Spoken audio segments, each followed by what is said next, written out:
Learn how to create an Azure Functions project with Visual Studio Code in this edition of Azure Tips and Tricks. To start working with Azure Functions inside of Visual Studio Code, we're going to need to make sure that we have the Azure Functions extension installed. So inside of the marketplace, I'm going to type Azure Functions, and I'm going to select the Azure Functions extension. In my instance of Visual Studio Code, I already have the Azure Functions extension installed. So if you don't, make sure you go ahead and hit that install button. After you have that installed, you should see an Azure icon available here inside of your editor. And there should also be a function section here. Inside of this, once you've authenticated, you should see a list of all the various subscriptions you have available. Also notice here on the right side, you have a button that says Create New Project. I'm going to click Create New Project. It's going to ask me where I want to put it.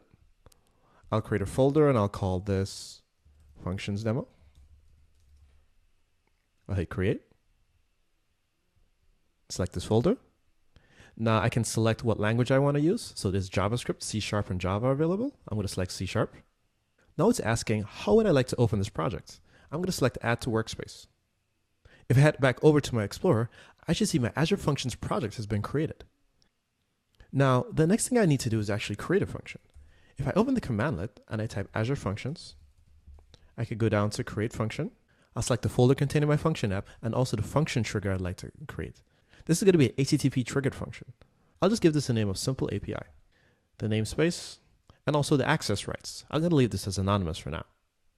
And here you see the Azure Functions Visual Studio extension has gone ahead and scaffolded out a functions project. And I can start working with and debugging my Azure function right here inside of Visual Studio Code.